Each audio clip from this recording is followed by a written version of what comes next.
বিসমিল্লাহির রহমানির রহিম। সুপ্রিয় শিক্ষার্থীরা এবং সম্মানিত অভিভাবকবৃন্দ, আসসালামু আলাইকুম। বালাদর সিদ্দিক হোসেন ডিগ্রি কলেজের পক্ষ থেকে উচ্চ মাধ্যমিক প্রথম শ্রেণী প্রথম বর্ষের ছাত্রছাত্রী নবীন শিক্ষার্থীদেরকে আমি স্বাগত জানাচ্ছি।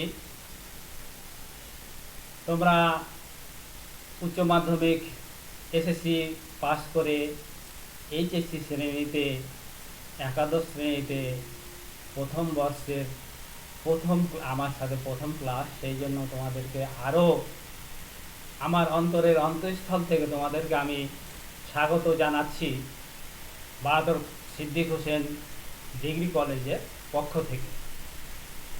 তোমরা একটা গুরুত্বপূর্ণ পর্যায়ে, শিক্ষাবর্ষের গুরুত্বপূর্ণ পর্যায়ে এসে পৌঁছছ। আরেকটি গুরুত্বপূর্ণ পর্যায়ে তোমরা অতিক্রম করেছো এসএসসি, এবং সামনে আর একটি গুরুত্বপূর্ণ পর্যায়ে, সেটা হচ্ছে এইচএসসি। এই এইচএসসি শ্রেণীতে আজকে তোমাদের সাথে আমার প্রথম ক্লাস। এই অনলাইন ক্লাসে তোমরা উপস্থিত থেকে এই ক্লাস উপভোগ করছো বলে আমি প্রত্যাশা করছি। বাহাদুর সিদ্দিক হোসেন ডিগ্রি কলেজ সুপ্রাচীন ঐতিহ্যবাহী একটি কলেজ। মফস্বল এলাকাতে হলেও সেই 1970 সালে এই কলেজ প্রতিষ্ঠিত, এবং এই কলেজের আশপাশের গ্রামেরই তোমরা শিক্ষার্থী। এই কলেজে যেমন আমরা সেবা দিই, চাকরি করি, তেমনি এই কলেজেও তোমাদের একটি ভালোবাসার জায়গা এবং গুরুত্বপূর্ণ জায়গা, সেটা আমি নিজে প্রত্যাশা করি। এই বালাতর কলেজের পক্ষ থেকে তোমরা নবীন শিক্ষার্থীদেরকে আমি স্বাগত জানাচ্ছি। আমি মোহাম্মদ শাহাদাত হোসেন মাসুদ, প্রভাষক ভূগোল বিভাগ, বালাতর সিদ্দিক হোসেন ডিগ্রি কলেজ। আমি ভূগোল বিভাগের বিভাগীয় প্রধান হিসাবে এই কলেজে দায়িত্ব পালন করছি। আমার ডিপার্টমেন্টে আরও 3 জন শিক্ষক রয়েছে। সেই শিক্ষকদের তোমরা পরবর্তীতে পরিচিত হবে। তবে তোমাদের বেশিরভাগ ক্লাস আমি নিব। আমি ভূগোল বিভাগের একজন প্রভাষক। আজকে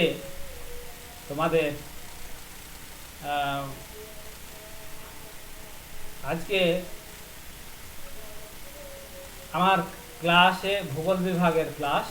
তার আগে তোমাদের সিলেবাস বা পাঠ্যসূচি সম্পর্কে আমি কিছু গুরুত্বপূর্ণ কথা বলবো। তোমরা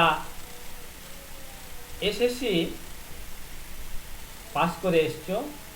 এসএসসি পর্যায়ে তোমাদের বেশিরভাগ সাবজেক্টই 100 মার্কস ছিল। বাংলা ইংরেজি হয়তো 200 মার্কসের, প্রথম পত্র দ্বিতীয় পত্র এরকম ছিল, কিন্তু ঐচ্ছিক সাবজেক্টগুলো সবই 100 মার্কসের ছিল। এইচএসসি পর্যায়ে একাদশ এবং দ্বাদশ শ্রেণীতে আইসিটি বিষয় ছাড়া সব বিষয়েই 2টা করে পত্র এবং 200 মার্কসের। প্রথম পত্র পড়ানো হয় প্রথম বর্ষে, এবং দ্বিতীয় পত্র পড়ানো হবে দ্বিতীয় বর্ষে। প্রথম বর্ষে ক্লাস হওয়ার পর তোমাদের বার্ষিক পরীক্ষা হবে শুধুমাত্র প্রথম পত্রে যা পড়েছো সেই সিলেবাসের ভিত্তিতে। বার্ষিক পরীক্ষায় উত্তীর্ণ হলে দ্বিতীয় বর্ষে তোমরা দ্বিতীয় পত্র পড়বে, এবং দ্বিতীয় পত্র পড়ার পর নির্বাচনী পরীক্ষা হয়, যেটাকে আমরা টেস্ট পরীক্ষা বলি। সেই টেস্ট পরীক্ষা শুধু দ্বিতীয় পত্রের উপরেই হবে। দ্বিতীয় পত্রে সেই টেস্ট পরীক্ষায় উত্তীর্ণ হলে পরবর্তীতে পাবলিক পরীক্ষা, যেটা এইচএসসি পরীক্ষা, সেন্টারে যে কেন্দ্রের যে নিয়ামতপুর সেন্টারে যে দিতে হয়, সেই পরীক্ষাতে তোমরা অংশগ্রহণ করতে পারবে। তাহলে বুঝতে পারছো কি প্রত্যেকটা সাবজেক্ট বাংলা, ইংরেজি এবং অন্যান্য 4টা ঐচ্ছিক সাবজেক্ট, সেই 4টা ঐচ্ছিক সাবজেক্টের মধ্যে একটা হয়তো চতুর্থ বিষয় বা সাবজেক্ট রেখেছো, সেই সাবজেক্টও কিন্তু 200 মার্কসের এবং 2 পত্র। ফার্স্ট ইয়ারে শুধু প্রথম পত্রই পড়ানো হয় এবং দ্বিতীয় বর্ষে শুধুমাত্র দ্বিতীয় পত্র পড়ানো হয়। এইচএসসি পর্যায়টা এমন একটা পর্যায়, সেটার সিলেবাস সময় হিসেবে সিলেবাসটা খুব ব্যাপক সিলেবাস এবং প্রত্যেকটা সময়, প্রত্যেকটা দিন, প্রত্যেকটা ঘন্টা খুবই শিক্ষার্থীদের জন্য খুবই গুরুত্বপূর্ণ। এই সময়গুলো যে শিক্ষার্থী কাজে লাগায়, সদ্ব্যবহার করে, তারাই সফল কাম হয়। এবং এইচএসসি পরীক্ষা এমন একটি পরীক্ষা, যেই পরীক্ষার উপর নির্ভর করবে তোমার ভবিষ্যৎ জীবন। তুমি বিশ্ববিদ্যালয়ের কোনো ভালো সাবজেক্টে ভর্তি হবে, দিয়ে উচ্চশিক্ষা অর্জন করবে, বা অন্য বিশেষায়িত কোনো প্রতিষ্ঠানে ভর্তি হবে, সেটা অনেকটাই নির্ভর করে তোমার এই এইচএসসি রেজাল্টের উপরে। যদিও তোমরা এসএসসি পাস করে এসছো, এসএসসির চাইতে এইচএসসির পরীক্ষা, এইচএসসি সিলেবাস, যেমন এইচএসসি সিলেবাসের উপরই তোমাদের এইচএসসি পাস করার পর যে ভর্তি পরীক্ষাগুলো হয় উচ্চশিক্ষার জন্য, সেটা এইচএসসি সিলেবাসের উপরই হয়। তাহলে বুঝতে পারছো এইচএসসি একাদশ এবং দ্বাদশ শ্রেণীটা একজন শিক্ষার্থীর জন্য কত গুরুত্বপূর্ণ সময়। আমি একটু আগেই বললাম কি প্রথম বর্ষে শুধু প্রথম পত্রই পড়ানো হয়, দ্বিতীয় বর্ষে আর প্রথম পত্র পড়ানো হয় না, দ্বিতীয় বর্ষে শুধুমাত্র দ্বিতীয় পত্র পড়ানো হয়। আর এই তো টেস্ট পরীক্ষা, দ্বিতীয় পত্রের উপরেই টেস্ট পরীক্ষা হবে এবং পরবর্তীতে তোমরা ফাইনাল পরীক্ষায় অংশগ্রহণ করবে। তাহলে দেখো কি মানে রিভাইজ করার সময় একেবারে এইচএসসি পর্যায়ে কম। রিভাইজ পড়ানো বা দ্বিতীয় বর্ষে প্রথম বর্ষে পড়ানো, এইটা ইন্টারমিডিয়েট পর্যায়ে এসে হয় না।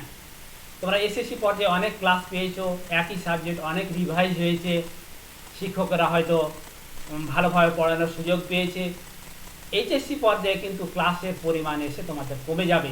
শুধু এইচএসসি যত উপরের দিকে যাবে, তোমরা যখন পরবর্তী এইচএসসি পাস করে বিশ্ববিদ্যালয়ে পড়বে, তখন এই যে এইচএসসি পর্যায়ে যে ক্লাস, যতগুলো ক্লাস পাবে, তুমি উচ্চশিক্ষার বিশ্ববিদ্যালয়ে বা মেডিকেলে বা অন্য বিশেষায়িত যে প্রতিষ্ঠানগুলোতে ভর্তি হবে, সেই প্রতিষ্ঠানের মানে ক্লাসের পরিমাণ কমে যাবে। অর্থাৎ প্রাইমারিতে যে পরিমাণ ক্লাস রয়েছে, মাধ্যমিকে এসে হাই স্কুলে ক্লাসের পরিমাণ কম, এইচএসসি পর্যায়ে তার চাইতে কম, আবার উচ্চশিক্ষাতে গেলে ক্লাসের পরিমাণ কমতে থাকবে। অর্থাৎ যত তোমরা বড় হবে, ততই পড়াশোনাটা অনেকটা নিজেই পড়তে হবে, ওটা নিজেরই একটা দায়িত্ব এবং কর্তব্য হয়ে যায় পড়াশোনাটা। তাহলে এইচএসসি পরীক্ষাটা কত গুরুত্বপূর্ণ। এবার আমার সাবজেক্টের কথা বলি একটু। আমার সাবজেক্ট ভূগোল। সে ভূগোল সাবজেক্ট অনেকেরই মেন রাখে, কেউ 4 বা 4th বিষয় রাখে। সেই ভূগোল সাবজেক্টেরও 2টা পত্র, প্রথম বর্ষে প্রথম পত্র পড়ানো হয়, দ্বিতীয় বর্ষে দ্বিতীয় পত্র পড়ানো হয়। কিন্তু ভূগোল সাবজেক্টের একটি গুরুত্বপূর্ণ বিষয়, যেটা এই সাবজেক্টের প্র্যাকটিক্যাল আছে, অর্থাৎ ব্যবহারিক আছে।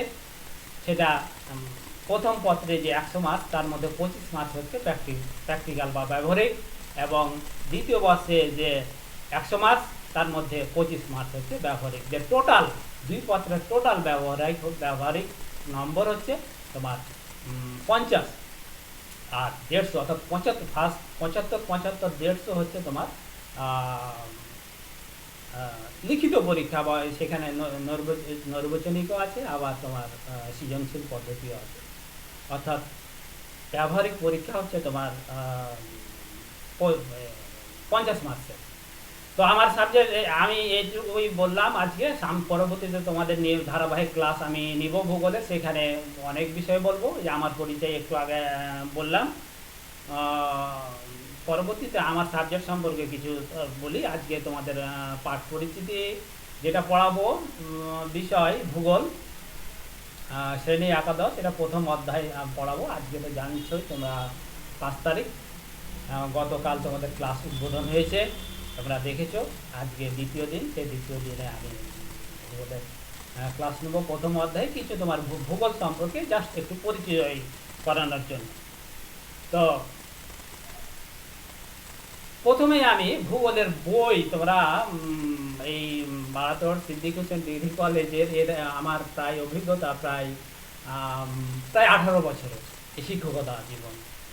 তো এই মফস্বল এলাকার ছাত্রছাত্রীদের বলতে আমার একটু খারাপও লাগে কি, মফস্বল এলাকার ছাত্রছাত্রী তোমরা এই বারাতর সিদ্দিক হোসেন ডিগ্রি কলেজের আশপাশের ছাত্রছাত্রীরা একটু বই কেনা, অর্থাৎ বই কেনা, পড়াশোনা একটু কেন জানি অনেক শহর অঞ্চল থেকে অনেক পিছিয়ে। এইটা এখন শহর এবং গ্রামের মধ্যে কোনো তফাৎ নাই। শহরের মানুষও তোমার টিভি দেখে, ইন্টারনেট চালায়, গ্রামও এখন শহর হয়ে পড়েছে, অনেক উন্নত হয়েছে। তাই তোমাদেরকেও সেই শহরের শিক্ষার্থীদের মতোই এগিয়ে যেতে হবে। তাই তোমাদের আমি বলি, ক্লাসে শুরু হওয়ার আগেই তোমাদের বই কিনতে হবে। বই না কিনলে শিক্ষকরা যা পড়াবে সেটা তো তোমরা বুঝতে পারবে না। তো আমার যে আমি বলছি, তোমরা ভূগোলের বই কিনবে। ভূগোল প্রথম পত্র, প্রফেসর মোয়াজ্জেম হোসেন চৌধুরীর বই। এই যে স্লাইডে তোমরা দেখতে পাচ্ছ, 2টা বই দেওয়া আছে। তার মধ্যে প্রথম যে বইটা প্রফেসর মোয়াজ্জেম হোসেন চৌধুরী, সেই প্রফেসর মোয়াজ্জেম বাংলাদেশ বুক কর্পোরেশন লিমিটেডের এই বইটা তোমরা অবশ্যই ম্যানেজ করবে, কিনে নিবে। তাহলে পরবর্তীতে যখন সিলেবাসের পড়া আমি আরম্ভ করব, তখন তোমরা বুঝতে সুবিধা হবে। আর সিলেবাসের পড়া আরম্ভ যদি আমি করি আর তোমাদের বই না থাকে, তাহলে তোমরা বুঝতে পারবে না। তাই অবশ্যই তোমরা বই কিনে ফেলো।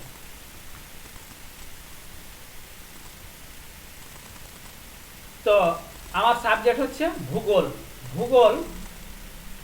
ভূগোল তোমরা বানানটার দিকে খেয়াল করো। অনেকে এই ভূগোল 2 বছর পড়ে, অনেক ছাত্রছাত্রী আমি পাই যারা ক্লাস করে না, ভূগোল বানানটাও করতে পারে না। তোমাদের খারাপ লাগবে, তোমরা হয়তো সেই পর্যায়ে যাবে না। আমি মনে করি তোমরা অনেক ভালো। ভূগোল বানানটা বাংলাতে ভয় দুর্ভু গয়কা ল, ভূগোল। এই ভূগোলের ইংরেজি শব্দ হচ্ছে জিওগ্রাফি। এই জিওগ্রাফি শব্দটি সর্বপ্রথম ব্যবহার করেছে গ্রিক দেশীয় ইরাটোথনিস নামক এক ভূগোলবিদ। এই জিওগ্রাফি শব্দটি প্রথম ব্যবহার করেছেন। তাহলে ভূগোলের প্রতিশব্দ হচ্ছে জিওগ্রাফি।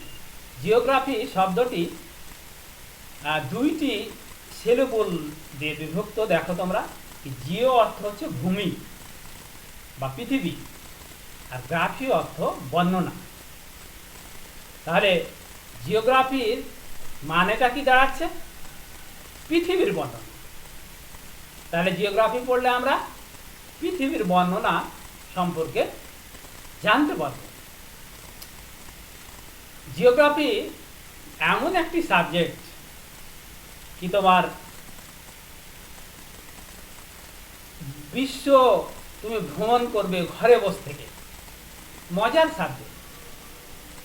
কোনো তোমার ভিসা লাগবে না অন্য দেশে যেতে, কোনো টাকা পয়সা খরচ লাগবে না। তোমার ঘরে বসে, তোমার পড়ার টেবিলে বসেই তুমি ভূগোলের অন্তর্গত একটা গ্লোব নিয়ে একটা ভূগোলের বই পড়লে গোটা পৃথিবীর যে কোনো প্রান্তের যে কোনো জায়গার তোমার সেখানকার ভূপ্রকৃতি কেমন, সেখানে পাহাড় পর্বত রয়েছে কিনা, সেখানে নদী রয়েছে, সেখানকার মানুষের জীবনযাত্রা, খাদ্যাভ্যাস, চালচলন, সব কিছু এভরিথিং তোমরা বাসাতে বসে থেকে পড়তে পারো।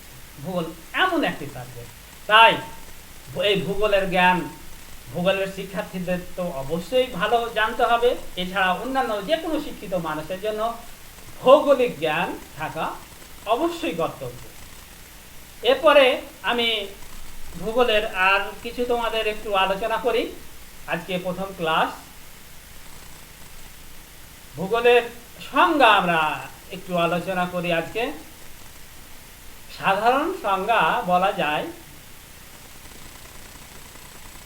যে শাস্ত্র পাঠ করলে গোলাকার পৃথিবীর যাবতীয় অর্থাৎ স্থলভাগ, জলভাগ ও বায়ুমণ্ডল সম্পর্কে জানা যায় এবং এগুলো মানুষের জীবন ও কর্মকাণ্ডের উপর যে প্রভাব ফেলে সে সম্পর্কেও জানা যায়, তাকে ভূগোল বলে। আমরা সংজ্ঞাটার দিকে একটু ভালো করে দেখে নাও। পৃথিবীর যাবতীয় অর্থাৎ স্থলভাগ, জলভাগ, বায়ুমণ্ডল এগুলো তো জানা যায় এবং এইগুলো অর্থাৎ স্থলভাগ, জলভাগ এবং বায়ুমণ্ডল পৃথিবীতে বসবাসকারী মানুষের জীবন এবং পৃথিবীতে বসবাস করে মানুষ যে অর্থনৈতিক কর্মকাণ্ড করে, বিভিন্ন ধরনের অর্থনৈতিক কর্মকাণ্ড করে, এইটা এই ভূগোল শাস্ত্র পড়লে তোমরা জানতে পারবে। এটা ভূগোলের সাধারণ সংজ্ঞা, তোমরা এটা স্কুল থেকেই জানো, পড়ে এসছো। এরপরে কিছু আরো প্রামাণ্য সংজ্ঞা আছে, এই সংজ্ঞাগুলো আমরা একটু দেখি। প্রখ্যাত ভূগোলবিদ ডাডলি স্টাম এর মতে উনি বলছেন পৃথিবী ও তার অধিবাসীদের বর্ণনাই হচ্ছে ভূগোল। উনি কি বলছেন দেখো, কত সুন্দর কথা। পৃথিবী এবং পৃথিবীতে বসবাসকারী যে মানুষ আছে বা অধিবাসী রয়েছে, সেই অধিবাসীর বর্ণনাই হচ্ছে ভূগোল। কত ছোট্ট এবং সংক্ষিপ্ত একটা সুন্দর সংজ্ঞা দিয়েছে। এরপর আরেক ভূগোলবিদের সংজ্ঞা আমরা দেখি, রিচার্ড হাডসন। এই রিচার্ড হাডসনের মতে ভূপৃষ্ঠের পরিবর্তনশীল বৈশিষ্ট্যের যথাযথ, যুক্তিসঙ্গত ও সুবিন্যস্ত বিবরণ প্রদানের সঙ্গে সংশ্লিষ্ট বিষয় হচ্ছে ভূগোল। তাহলে আমরা কি বলতে পারি, পৃথিবীর পরিসরে স্থান ও কালের ভিত্তিতে মানুষ ও পরিবেশের সম্পর্ক নিয়ে যে বিজ্ঞান আলোচনা করে তাকে ভূগোল বলে। তাহলে এই যে সংজ্ঞাগুলো আমরা পড়লাম, বললাম, এই সংজ্ঞাগুলো তোমরা মুখস্থ করবে। প্রথম সংজ্ঞা, সাধারণ যে সংজ্ঞাটা, সেটা তোমরা স্কুলের বইতে পেয়েছিলে, সেইটা মুখস্থ আছে। এছাড়াও যে প্রামাণ্য সংজ্ঞাগুলো আমি দিলাম, বললাম আজকে, বইতে এর চাইতেও বেশি প্রামাণ্য সংজ্ঞা আরও আছে। তোমরা অত বেশি না, কমপক্ষে দু একজন ভূগোলবিদের সংজ্ঞা এবং একটা সাধারণ সংজ্ঞা অবশ্যই মুখস্থ করে নিবে। তো ভূগোল বিষয়ে আমরা যে ভূগোল এইচএসসি লেভেলে অর্থাৎ একাদশ এবং দ্বাদশ শ্রেণীতে যে ভূগোলটা তোমরা পড়বে, সেটা হচ্ছে দুটা শাখায় বিভক্ত। একটা হচ্ছে প্রাকৃতিক ভূগোল অর্থাৎ ফিজিক্যাল জিওগ্রাফি, আরেকটা হচ্ছে মানব ভূগোল বা হিউম্যান জিওগ্রাফি। এই প্রাকৃতিক ভূগোল শুধু প্রথম বর্ষে পড়ানো হবে। তাহলে প্রথম বর্ষে প্রথম পত্রে যে ভূগোলটা পড়ানো হবে, সেই ভূগোলটার নাম হচ্ছে প্রাকৃতিক ভূগোল। আর দ্বিতীয় প্রাকৃতিক ভূগোল পড়ার পর তোমাদের বার্ষিক পরীক্ষা হবে। বার্ষিক পরীক্ষায় যদি উত্তীর্ণ হও তাহলে দ্বিতীয় বর্ষে পদার্পণ করবে। সেই দ্বিতীয় বর্ষে তখন তোমাদের মানব ভূগোল বা হিউম্যান জিওগ্রাফি পড়ানো হবে। তো আমরা প্রথম বর্ষে প্রাকৃতিক ভূগোলটা একটু জেনে নিই। প্রাকৃতিক ভূগোলের সংজ্ঞাটা, প্রাকৃতিক ভূগোল বলা হচ্ছে কি, ভূগোল শাস্ত্রের যে অংশ পাঠ করলে পৃথিবীর জন্ম, পাহাড়, পর্বত, সমুদ্র, বায়ুমণ্ডল প্রভৃতি বিষয়ে বিস্তারিত জানা যায়, তাকে প্রাকৃতিক ভূগোল বলে। তো প্রাকৃতিক ভূগোলের সংজ্ঞার মধ্যে দেখো কি বলছে, পৃথিবীর জন্ম। পৃথিবীর জন্ম, আমরা যে পৃথিবীতে বসবাস করছি, পৃথিবী নামক গ্রহে, এই পৃথিবীর যে পর্যায়ে আমরা বসবাস করছি, পৃথিবীকে যেভাবে তোমরা দেখছো, পৃথিবীর উপরিভাগটা ভূপৃষ্ঠ, তার উপরে গাছপালা জন্মিছে, মানুষ বাড়িঘর করে বসবাস করছি, ক্ষেত খামার করছে, এবং এই পৃথিবীর বেশিরভাগই আবার জলভাগ, আর পৃথিবীর বাইরে রয়েছে আবার বায়ুমণ্ডল। এই যে পৃথিবী তোমরা দেখছো, এই পৃথিবী অতীতে কিন্তু প্রায় পৃথিবী এই পর্যায়ে এসে অনেকগুলো পর্যায় অতিক্রম করে, প্রায় পৃথিবীর বিজ্ঞানীরা গবেষণা করে এই পৃথিবীর বয়স বলছে অনেক, প্রায় 500 থেকে 600 কোটি বছর। তখন এই পৃথিবী এরকম ছিল না, প্রথম পৃথিবী গ্যাসীয় অবস্থায় ছিল। এবং এই বর্তমানে পৃথিবী যে যত বড় তার চেয়ে অনেক বড় ছিল পৃথিবী। গ্যাসীয় অবস্থায় থাকলে কিন্তু যে কোনো জিনিস গ্যাসীয় অবস্থায় কিন্তু আয়তন বেড়ে যায়। তখন অনেক বড় ছিল, পরবর্তীতে গ্যাসীয় অবস্থা থেকে যে কোনো গ্যাসীয় অবস্থা তাপ বিকিরণ করে বা তাপ ছেড়ে দিয়ে এটা তরল অবস্থায় এসছে, এবং আরো বেশি তাপ ছেড়ে এর উপরিভাগটা কঠিন হয়েছে। এ কঠিন হয়েছে বা শক্ত হয়েছে। যখন শক্ত হয় পৃথিবীটা, তখন কিছু অংশ নিচে দেবে যায় এবং কিছু অংশ উপরে একটু উঠে যায়। সেই উপরে যেগুলো উঠে যায় সেগুলো বর্তমানে স্থলভাগ।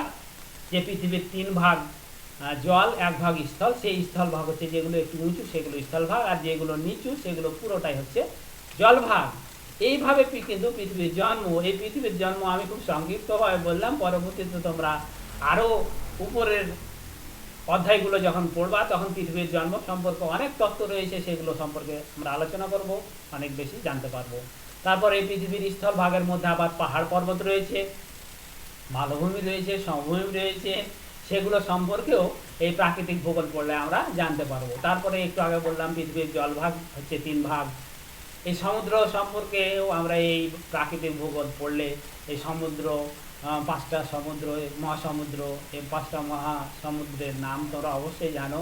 প্রশান্ত মহাসাগর, আটলান্টিক মহাসাগর, ভারত মহাসাগর, উত্তর মহাসাগর, দক্ষিণ এই মহাসাগরগুলোর অবস্থান, এই মহাসাগরগুলোর ভূপ্রকৃতি, এই মহাসাগরগুলোর তাহলে এভরিথিং মহাসাগর সম্পর্কে, ভূমিরূপ, এগুলো সম্পর্কে আমরা জানতে পারবো। এরপরে বায়ুমণ্ডল, তোমরা এই পৃথিবীর পৃষ্ঠের বাইরে যে অদৃশ্য বায়ুরাশি রয়েছে, যে বায়ুর রাশির মধ্যে আমরা আছি, এই বায়ুরাশির গুরুত্বপূর্ণ উপাদান অক্সিজেন আমরা টানছি এবং কার্বন ডাইঅক্সাইড ছাড়ছি, আমরা হয়তো এগুলো খেয়াল করছি না।